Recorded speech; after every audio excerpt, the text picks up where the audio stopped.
புத்தாண்டு நல்வாழ்த்துக்கள். அதாவது நம்ம தமிழர்கள் தமிழ் புத்தாண்டை தான் நம்ம விசேஷமாக கொண்டாடணும் அப்படின்ற ஒரு அமைப்பில் இந்த தமிழ் புத்தாண்டு அப்படிங்கிறது வரக்கூடிய ஏப்ரல் 14ஆம் தேதி தொடங்க இருக்குது. நம்மளுடைய தமிழர்களுடைய ஒரு பண்பாட்டில், நம்மளுடைய கணித முறைகளில், நம்மளுடைய சாஸ்திர முறைகளில் முன்னோர்கள் வகுத்து கொடுத்தது எது அப்படின்னு கேட்டிங்கன்னா சித்திரை 1 தான் நமக்கு தமிழ் புத்தாண்டு. பிறக்க போகிற தமிழ் புத்தாண்டு இந்த சித்திரை 1 அப்படிங்கிறது விஸ்வாசு வருடம். அதாவது 60 வருடங்கள் தமிழருக்கு பிரபவ விவ சுக்ல பிரமோத்துத பிரமோத்பத்தி ஆங்கிரச ஸ்ரீமுக பவ யுவ தாது ஈஸ்வர வெகுதானியா அப்படின்ட்டு 60 வருடங்கள் தமிழ் வருடங்கள் கொடுக்கப்பட்டிருக்கு. அதில் 39வது வருடமானது விஸ்வாசு வருடம். இந்த வருடத்தை நோக்கி தான் நம்ம அடியெடுத்து வைக்கிறோம். நம்ம தமிழர்களுடைய கலாச்சாரப்படி பல்வேறு மதங்களும் பல்வேறு இனங்களும் பல்வேறு கலாச்சாரங்களும் இருந்தாலும் இந்த உலகத்தினுடைய ஆதி கர்த்தா, ஜோதிட சாஸ்திரத்தினுடைய ஆதி கர்த்தா அப்படிங்கிறவங்க தமிழர்கள் தான். அப்படிங்கிறதுல எல்லளவு கூட மாற்றம் இல்லை. அப்படிங்கிறத நீங்கள் நல்லா புரிஞ்சுக்கணும்.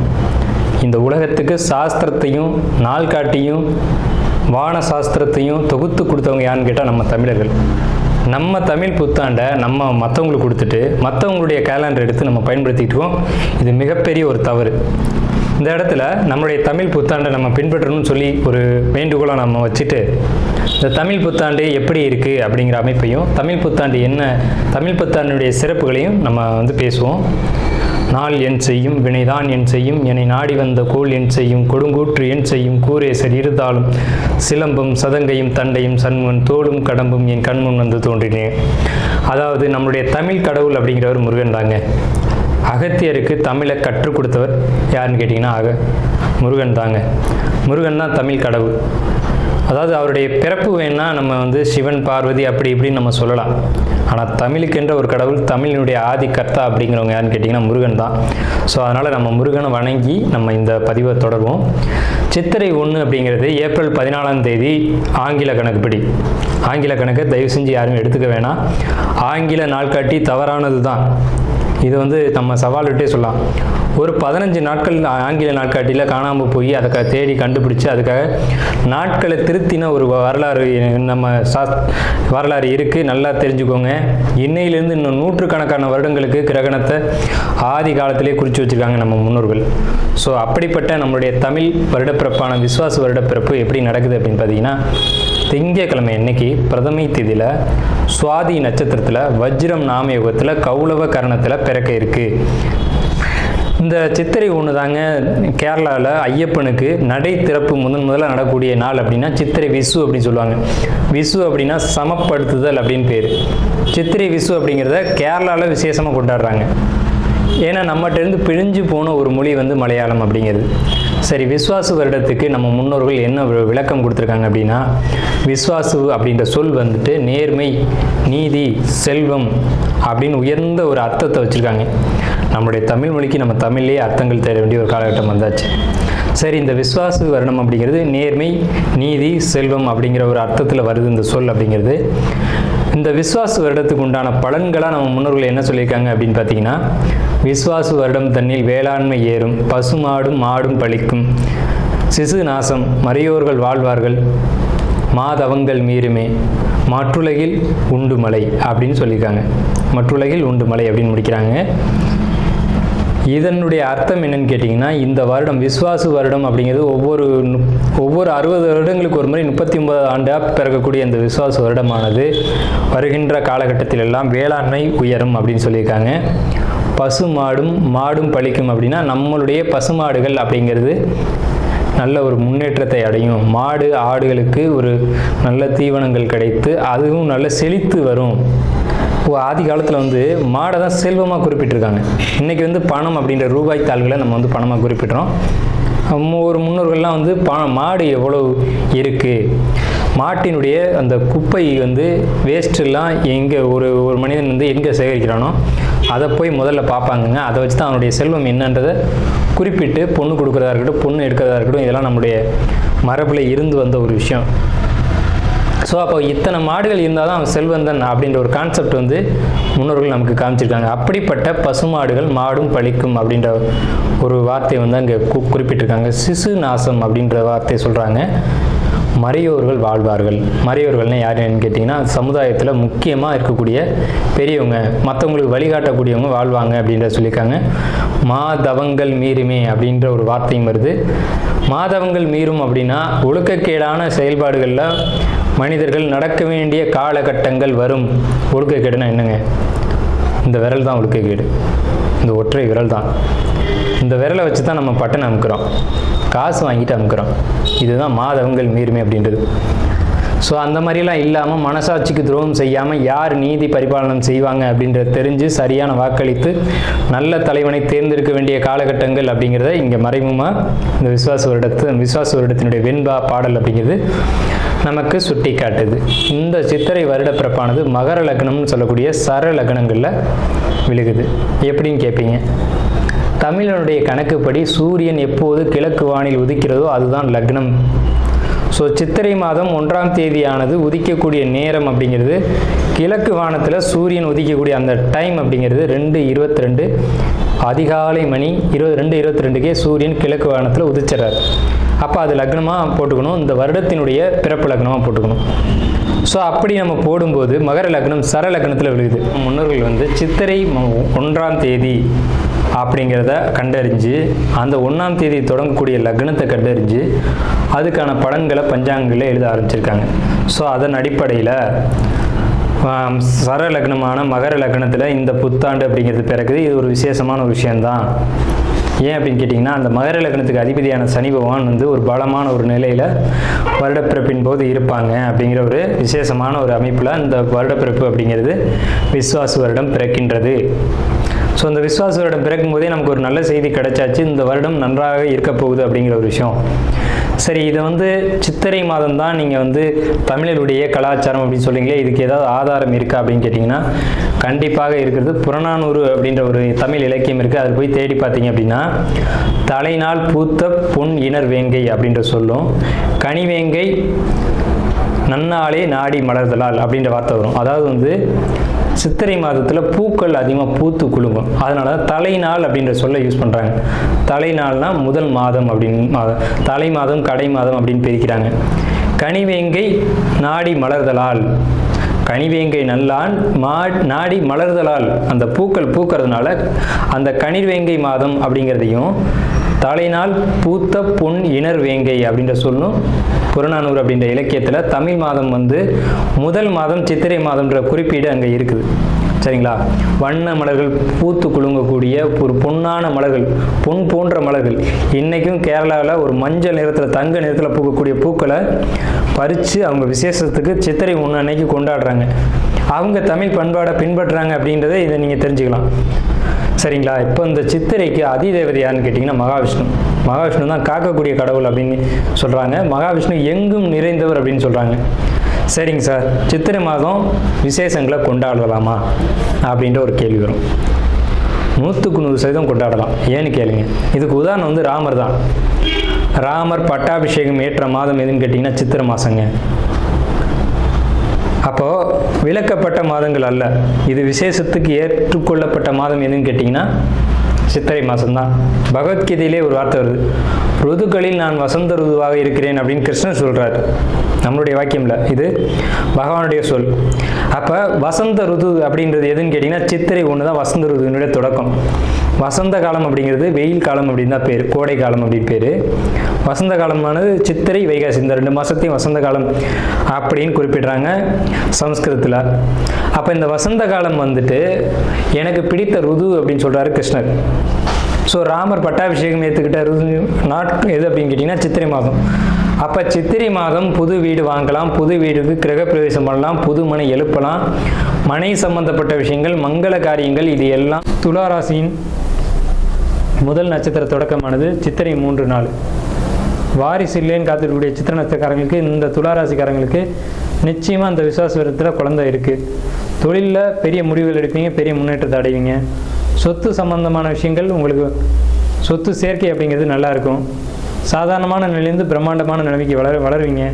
தொழில் வாய்ப்புகளும் வேலை வாய்ப்புகளும் உங்களுக்கு அதிகமாகவே கிடைக்கும். ஸோ இந்த துளாராசி சித்திரை நட்சத்திரம் அப்படிங்கிறது இந்த விசுவாச வருஷம் சூப்பராக இருக்குது, யோகமான ஆண்டு. துளாராசி அப்படிங்கிறது தராசு தட்டு. 2 பக்கம் தராசு தட்டு இருக்கும். அந்த தராசு தட்டுடைய நேர் எதிர்த்தன்மைகளை சுட்டி காட்ட முடியாது, அது முள் வந்து சுட்டி காட்டும். ஸோ அப்படிப்பட்ட நடுநிலைமை தவறாத துளாராசிக்காரங்க அப்படின்னு பேர். உண்மையிலேயே துளாராசியில் தான் மிகப்பெரிய நாத்திகவாதிகளும் அதே துளாராசியில் தான் மிகப்பெரிய ஆன்மீகவாதிகளும் அவதரிச்சிருக்காங்க. ஸோ எதிரும் புதிருமான ராசி தான் அந்த துளாராசி. ஒன்று தெய்வ நம்பிக்கை சுத்தமாக இருக்காது, இல்லைன்னா தெய்வ நம்பிக்கை ரொம்ப அதிகமாக இருக்கும். ஸோ இப்படிப்பட்ட ஒரு கான்செப்டில் இருக்கக்கூடிய உங்களுடைய குணம் அப்படிங்கிறது இப்படி தான் எதிரும் புதிருமாக இருக்கும். மிகப்பெரிய பெரிய வந்து இறைவனை கண்டறிஞ்சவங்க, இறைவனே கதி அப்படின்னு போனவங்க எல்லாம் பார்த்தீங்கன்னா துளாராசி தான். கடவுளே இல்லைன்னு சொன்னவங்களும் துளாராசி தான். ஏன் இப்படி நடக்குது அப்படின்னு பார்த்தீங்கன்னா, இந்த ராசி தான் ராசி மண்டலத்தையே 2ஆக பிரிக்கக்கூடிய ராசி. ஸோ அதனால் நீதி நேர்மை அப்படிங்கிறதுக்கு இந்த ராசிக்கு பஞ்சம் இருக்காது. கரெக்டாக நூல் பிடிச்ச மாதிரி இருக்கணும். இவங்களுக்கு எப்போவுமே கோபம் அதிகம் வரும். ஏன்னு கேட்டிங்கன்னா, இவங்க வந்து அந்த நீதி தவறும்போது அதை பொறுமையாக பார்த்து இருக்க மாட்டாங்க. சனி உச்சம் அப்படிங்கிறதுனால பொறுமை அப்படிங்கிறது இவங்களுக்கு கொஞ்சம் பற்றாக்குறையாக தான் இருக்கும். ஆனால் பொறுமையாக இருந்தாங்கன்னா ரொம்ப லைஃப் வந்து சூப்பராக இருக்கும் அப்படின்னு கூட சொல்லலாம். இந்த ராசியினுடைய தனித்தன்மை அப்படிங்கிறது எப்போவுமே யாராக இருந்தாலும் பாரபட்சம் இல்லாமல் எல்லாரையும் ஒரே கண்ணோட பார்க்குறது தான் இந்த ராசியினுடைய தனித்துவம் அப்படிங்கிறது. எல்லாரையும் ஒரு கண் கொண்டு பார்க்குறது. இவர் வேண்டியவர், இவர் வேண்டாதவர், இவர் அப்பா, இவர் வேற ஒருவா அப்படிங்கிறதெல்லாம் இல்லாமல் யார் தப்பு பண்ணாலும் தப்பு, யார் சரி செஞ்சாலும் சரி அப்படின்னு உறக்க சொல்லக்கூடிய எந்த ராசின்னா துளாராசி தான். சரிங்களா? இப்போ சார் எங்களுக்கு இந்த விசுவாச வருஷம் எப்படி இருக்குது அப்படின்னு நீங்கள் கேட்டிங்க அப்படின்னா சூப்பராக இருக்குது. ஏன் சார் அப்படி சொல்கிறீங்க? உங்கள் ராசிக்கு ஆகாத கிரகம் 3 ஆகக்கூடிய குரு, ஆனால் 9ஆம் இடத்துல உட்காந்துருக்கார். ஓடிப்போனவனுக்கு 9ல் குரு, அகப்பட்டவனுக்கு அட்டமத்தில் ராகு அப்படின்னு சொல்லுவாங்க. அப்போ ஓடிப்போனவனுக்கு 9ல் குருனா ஏன் அப்படி சொல்லியிருக்காங்க அப்படின்னா, 9ல் குரு இருந்தால் ராசியை பார்க்கும், ராசிக்கு 3ஆம் இடத்தை பார்க்கும், ராசிக்கு 5ஆம் இடத்தை ஏக காலத்தில் பார்க்கும். ராசி 3, 5 இந்த 3 இடங்களை ஒரே காலத்தில் பார்க்கும்போது அது மிகப்பெரிய நல்ல விஷயங்களை செஞ்சுட்டு போயிடும். என்ன நல்ல விஷயன்றதை பார்ப்போம். முதல்ல தனவரவு. பணம் தானே எல்லாத்துக்கும் முக்கியம். அது துளாராசிக்கு ரொம்ப முக்கியம் வந்து பணம் தான். ஏன்னா இந்த வீட்டின் அதிபதிய சுக்கிரன் தானே. திடீர் தனவரவு அதிர்ஷ்டமும் இந்த விசுவாச வருஷத்தில் உங்களுக்கு தான் உண்டு. கணவன் மனைவி உறவை பொறுத்த வரைக்கும் கொஞ்சம் கான்ட்ராவர்சி அப்படிங்கிறது இருக்கத்தான் செய்யும். இருந்தாலும் பரவாயில்ல அப்படின்ற மாதிரி ஓடிடும். இது வரைக்கும் உங்களுடைய பொருளாதார நிலைகள் கொஞ்சம் தட்டுப்பாடாக இருக்கும். வரவுக்கு மீறி செலவு இருக்கும். குடும்பத்தில் சுபகாரியங்கள் நடந்திருக்கும், அதுக்கான செலவுகள் நீங்கள் மேற்கொண்டிருப்பீங்க. ஸோ இதெல்லாம் கடந்த காலகட்டத்தில் நடந்தது. நல்ல சிந்தனைகள், புதிய முயற்சிகள் இப்போ நடக்கும்.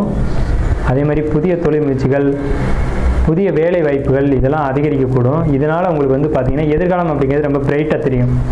எதிர்காலம் பற்றின உங்களுடைய கனவுகள் வந்து பெரிய அளவில் வச்சுக்கிட்டே போவீங்க. அதிர்ஷ்டமான காலகட்டம் தான் அப்படிங்கிறதுல எந்த ஒரு மாற்று கருத்துக்கு இடமில்ல. சாதாரண நிலையிலேருந்து மிக பிரம்மாண்டமான நிலைக்கு உயர போகிறீங்க அப்படிங்கிறதுல மாற்று கருத்துக்கு இடமில்லை.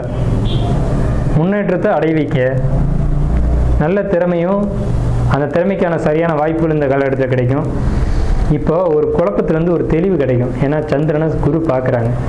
ஒரு நாள் குழப்பத்திலேயே போட்டு இதை செய்வோமா வேணாம் அப்படின்னு நினச்சிட்டு இருந்ததுக்கு பதிலாக இப்போ ஒரு தெளிவு கிடைச்சிக்கும். இதை செய்யலாம் அப்படின்ற ஒரு இறுதியான ஒரு முடிவு வருவீங்க. இடமாற்றங்களும் பயணங்களும் அலைச்சல்களும் உங்களுக்கு உண்டு. அதனால் பாதிப்பு இருக்கா சார் அப்படின்னு கேட்டிங்கன்னா கண்டிப்பாக பாதிப்பு இல்லை. அதனால் நல்ல ஒரு சிறப்பான நிலைக்கு போகக்கூடிய காலகட்டம் தான் உங்களுக்கு வந்துக்கிட்டு இருக்கு. எதிரிகள் இது வரைக்கும் இருந்திருப்பாங்க, இனி இருந்த இடம் தெரியாமல் போயிடுவாங்க. இதுக்கு முன்னாடி எதிரிகளுடைய தொந்தரவு அப்படிங்கிறது இருந்திருக்கும். இனி அந்த பேச்சுக்கு இடமில்லை. சிரமங்கள் எல்லாமே சரியாகும். உங்களுக்கு இந்த விசுவாச வருடம் பொறுத்த வரைக்கும் சந்திரனுக்கு 6ல் சனி, 5ல் ராகு, 11ல் கேது. ஆன்மீக வழிபாடுகளை பொறுத்த வரைக்கும் கொஞ்சம் குறைச்சிக்கோங்க. கோயில்கள் போகிறதுக்காக கொஞ்சம் குறைச்சிக்கோங்க. ஏன்னா சார் எல்லோரும் கோயிலுக்கு போக சொல்லுவாங்க, நீங்கள் போக வேணாம்னு சொல்கிறீங்க அப்படின்னா தற்சமயம் கிரக நிலைகள் அப்படி தான் இருக்குது. கோயிலுக்கு போனால் உங்களுக்கு சில பாதிப்புகள் ஏற்படலாம் அப்படின்ற ஒரு நிலை இருக்குது. ஸோ அதனால் அதிகபட்சம் ஆலய வழிபாடுகளை குறைச்சிட்டு வீட்டிலே இருந்து தியானம், யோகா, மெடிடேஷன் இந்த மாதிரியான விஷயங்களை ஃபாலோ பண்ணுங்கள். அது சிறப்பான ஒரு நல்ல விஷயங்களை ஏற்படுத்தி கொடுக்கும். உங்களுடைய சிந்தனைகளில் ஒரு நல்ல மாற்றங்கள் அப்படிங்கிறது ஏற்படும். நல்ல ஒரு உடல் ஆரோக்கிய மேம்பாடு. இவ்வளோ நாள் உடம்புல பிரச்சனை இருந்தது சார், அதனால் கவலைப்படுதுன்னு அப்படின்ற ஒரு நிலையை கடந்து இனி உடல்நிலைகளை பொறுத்த வரைக்கும் ஒரு நல்ல ஆரோக்கிய மேம்பாடு அப்படிங்கிறது இருக்கும். உங்களுக்கு வயிறு சம்மந்தப்பட்ட விஷயங்களில் பிரச்சனைகள் ஏற்பட வாய்ப்பு உள்ளது.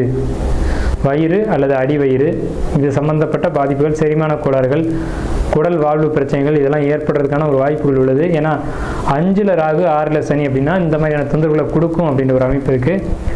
அதே மாதிரி பாத எரிச்சல், பாதத்தில் தொந்தரவு, காலில் பிரச்சனை, கால் வலி, அந்த மாதிரியான தொந்தரவுகள் வயதானவர்களுக்கு வரக்கூடும். ஸோ இயல்பாக வாலிபத்தில் இருக்கக்கூடியவங்களுக்கு அந்த மாதிரி தொந்தரவுகள் வராது. மாணவர்களை பொறுத்த வரைக்கும் படிப்பில் கவனம் செலுத்த மாட்டீங்க, ஆனால் படிப்பில் கவனம் செலுத்தணும். படிப்பை தவிர்த்து மற்ற எல்லா விஷயங்களையும் கவனம் போகும்.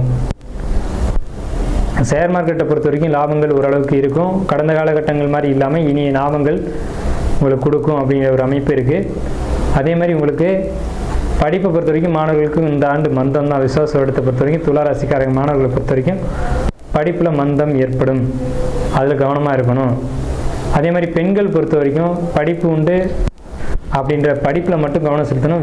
ஜாபு போகக்கூடியவங்களை பொறுத்த வரைக்கும் துளாராசிக்காரங்களுக்கு ஜாப்பில் எந்த ஒரு விதமான தொந்தரவுகள் இல்லை. கடுமையாக உழைக்கக்கூடியவங்களை பொறுத்த வரைக்கும் மட்டும் இல்லை, அதிகமாக வேலை செய்ய மாட்டேன் ஆனால் எனக்கு சம்பளம் மட்டும் கரெக்டாக வந்துடணும் அப்படின்னு நினைக்கக்கூடியவங்களுக்கு பாதிப்புகளை கொடுக்கும். ஸோ அப்போ நீங்கள் என்ன பண்ணணும் அப்படின்னா, எந்த அளவுக்கு ஜாப்பில் தொந்தரவு இருக்கக்கூடாதுன்னு நினைக்கிறீங்களோ அந்த அளவுக்கு உங்கள் கடமையை நீங்கள் சரிவர செய்யணும். அதே மாதிரி தொழில் பண்ணக்கூடிய துளாராசிக்காரங்களை பொறுத்த வரைக்கும் பெரும்பாலும் தொழிலில் தான் துளாராசிக்காரங்க இருப்பாங்க. தொழில் செய்யக்கூடியவங்களுக்கு பிரம்மாண்ட லாபமும் பிரம்மாண்ட வெற்றியும் இருக்குது. ஏன்னா பாக்கியஸ்தான குரு அப்படிங்கிறது தொழிலில் நல்ல முன்னேற்றத்தை கொடுக்கும். அதுவும் குறிப்பாக வியாபாரம் பண்ணக்கூடியவங்க, டைப்பு, எழுத்து, பத்திரம், இந்த துறைகளில் இருக்கக்கூடியவங்களுக்கு ரொம்ப பெரிய ஒரு வளர்ச்சிக்கான காலகட்டம் தான். ஆனால் அதுலேயும் தொழிலையும் உழைப்பு அதிகமாக செலுத்தணும் அப்படிங்கிற காலகட்டம். ஸோ துளாராசி ஓவராலாக பார்க்கும்போது ஒரு 55% மேலே நல்ல பலன்கள் இருக்குது. ஸோ நம்ம மேலே சொன்ன மாதிரியான நல்ல பலன்கள் அப்படிங்கிறது துளாராசிக்கு இருக்குது. எச்சரிக்கையான விஷயங்கள் அப்படிங்கிறது தேவையற்ற பயணங்களை குறைச்சிக்கணும். ரொம்ப லாங் ட்ராவல் அப்படிங்கிறத நிச்சயமாக குறைச்சிக்கணும். வெளிநாட்டு பயணங்கள் அப்படிங்கிறது இருக்கக்கூடாது. அதே மாதிரி தேவையில்லாதவங்கள்ட்ட பேசக்கூடாது. உங்களுக்கு பொறுத்த வரைக்கும் மனசு, இருதயம் அப்படின்ற விஷயங்களை பொறுத்த வரைக்கும் உங்களுக்கு ஹார்ட்டு சம்மந்தப்பட்ட விஷயங்களில், அதே மாதிரி நுரையீரல் இது சம்மந்தமாக பிரச்சனை இருக்கிறவங்க அதில் கொஞ்சம் கேர் எடுத்துக்கணும். ஏன்னா இங்கே பாதிப்புகள் வர்றதுக்கான வாய்ப்புகள் உள்ளது. உணவு பொறுத்த வரைக்கும் வெளியிட உணவுகள் எடுத்துக்க வேண்டாம். அலைச்சல்களை பெரும்பாலும் குறைச்சிங்க. வெளியூர் வெளிநாடு பயணங்கள் வேண்டாம். கணவன் மனைவி உறவை பொறுத்த வரைக்கும் கருத்து வேறுபாடுகள் ஏற்படும். அதை விட்டு கொடுத்து போய் தான் சரி பண்ணணும். கண்டிப்பாக விட்டு கொடுத்து போகல அப்படின்னா இந்த டைமில் உங்களுக்குள்ள சில தொந்தரவுகள் ஏற்படுறதுக்கான வாய்ப்புகள் உள்ளது. ஸோ இது எல்லாத்துக்கும் தீர்வு துளாராசிக்காரங்களாக இருக்கும் பட்சத்தில் அங்கே சுவாதி நட்சத்திரம் இருக்குது.